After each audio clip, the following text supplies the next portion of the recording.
वइज़ जअलनल बैत मसाबतल लिन्नासी व अमना, और याद करो जब हमने इस घर को लोगों के लिए इज्तिमा की जगह और अमन का मकाम बनाया। इस्लामी तारीख के सुनहरी अदवार में एक दौर ऐसा भी गुजरा जब मक्का और मदीना पर इस्माइली खिलाफत का असर और रसूख कायम था। ये वो जमाना था जब फातमी खिलाफत अहले बैत रसूल सल्लल्लाहु अलैहि वसल्लम की औलाद से मंसूब एक इस्माइली शिया सल्तनत शुमाली अफ्रीका से उठकर मिस्र, यमन और हिजाज तक फैल गई। आऊज़ु बिल्लाहि मिनश शैतानिर रजीम, बिस्मिल्लाहिर रहमानिर रहीम। इन्नमा युरीदुल्लाहु लियुज़हिबा अन्कुमुर रिज्सा अहलल बैति व युतहिरकुम तत्हीरा। अल्लाह के नाम से जो रहमतों का सरचश्मा और मोहब्बतों का मालिक है। या अली मदद। निजारी टीवी में खुशामदीद।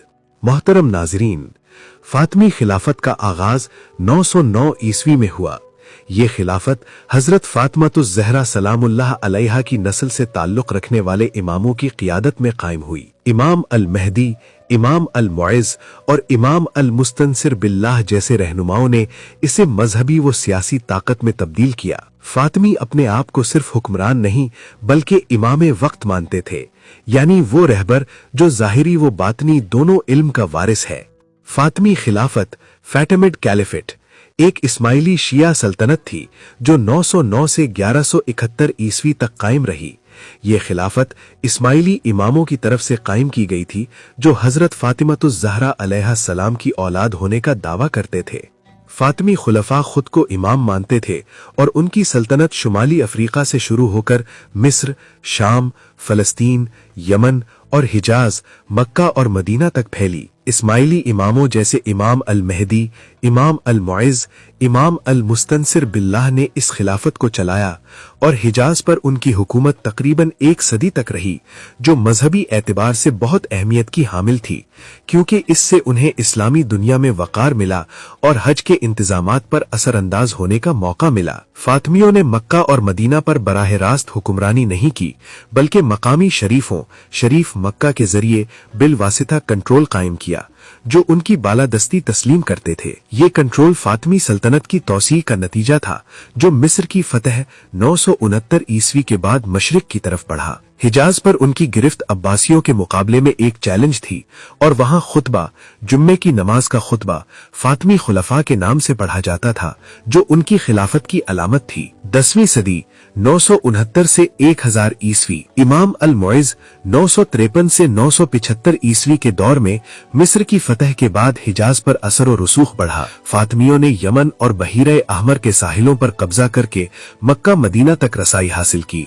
मकामी शरीफों ने फातमी बालादस्ती तस्लीम की और हिजाज को सल्तनत का हिस्सा बनाया। ये कंट्रोल तकरीबन एक सदी यानी तकरीबन 970 से 1071 ईस्वी तक रहा। इमाम अल मुइज़ ने मक्का और मदीना को बगैर जंग के अपने जेरे असर लाया, जो उनकी सियासी हिकमत अमली का कमाल था। 1062 ईस्वी की मुहिम, इमाम अल मुस्तनसिर बिल्लाह 1036 से 1094 ईस्वी के दौर में यमन के फातमी दाई अली मोहम्मद अस्सलीही ने मक्का पर हमला किया। शरीफ मक्का शुक्री बिन अबुल फतूह की मौत के बाद ये मौका मिला। सलीही फौज ने मक्का फतह किया और अबू हाशिम मोहम्मद बिन जाफर को नया शरीफ और मुकद्दस मकामात का निगरान मुकर्रर किया। इससे फातमी बालादस्ती मजबूत हुई और सलीही खानदान यमन में फातमियों की तरफ से हुक्मरानी करता रहा, जो हिजाज पर असर अंदाज होने का जरिया बना। 1070 से 1080 की दहाई, बहाली का दौर, वजीरी बदरुल जमाली ने सिलजूकियों और दीगर खतरात से निमटकर हिजाज में फातमी अथॉरिटी बहाल की। इस दौर में हज के रास्तों की हिफाजत और मुकद्दस शहरों की इंतजामिया मजबूत हुई। जवाल 1194 से 1171 ईस्वी, इमाम अल मुस्तनसिर की वफात के बाद अंदरूनी इंतशार और निजारी हाफिजी तकसीम से कमजोरी आई। 1130 की दहाई में यमन के सलीहियों ने बगावत की, जिससे हिजाज पर गिरफ्त ढीली पड़ गई। 1171 ईस्वी में सलाहुद्दीन अय्यूबी ने फातमी खिलाफत खत्म करके हिजाज को सुन्नी दुनिया से जोड़ दिया। फौजी मुहिम्मात ज्यादातर बिल वासिता थीं, जिनमें दाइयों, मिशनरियों और इत्तेहादी कबाइल का इस्तेमाल किया जाता था। बराह रास्त बड़ी जंगें कम थीं और तवज्जो हिजाज की हिफाजत और तिजारती रास्तों पर थी। मक्का मदीना में अंजाम दी जाने वाली खिदमात, फातमियों ने मुकद्दस शहरों को मजहबी वकार और हज के इंतजामात के जरिए फायदा पहुंचाया। ان کی خدمات میں حفاظت، معاشی مدد اور مذہبی رواداری شامل تھیں، جو ان کی اسماعیلی شیعہ شناخت کے باوجود سنی رسومات کو برداشت کرنے کی پالیسی کا حصہ تھیں۔ یہ خدمات خلیفہ کی مذہبی حیثیت کو مضبوط کرتی تھیں اور حج کے سالانہ اجتماع کو اپنے فائدے میں استعمال کرنے کا موقع دیتی تھیں۔ حج کے راستوں اور زائرین کی حفاظت۔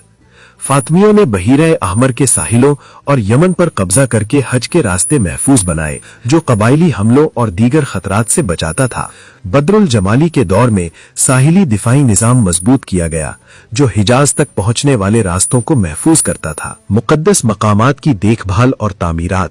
مکہ اور مدینہ میں مساجد اور دیگر مقدس مقامات کی مرمت اور دیکھ بھال کی۔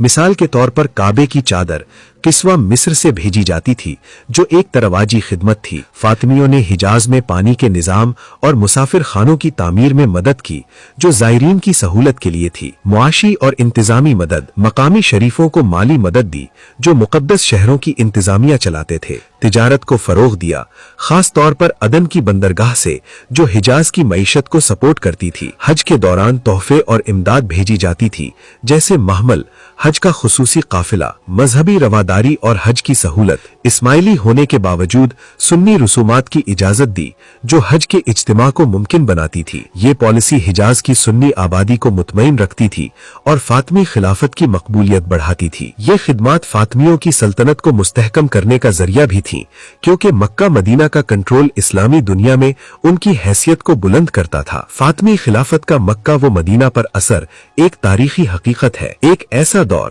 جب علم، سیاست، روحانیت اور خدمت ایک ہی خلافت میں جمع تھے۔ یہ تاریخ ہمیں یاد دلاتی ہے کہ اقتدار سے زیادہ اہم ہے خدمت دین اور احترام مقدسات۔ اسلامی تاریخ کے سنہری ادوار میں اور حقائق جاننے کے لیے ہمارا چینل سبسکرائب کریں اور ویڈیو کو لائک و شیئر کریں۔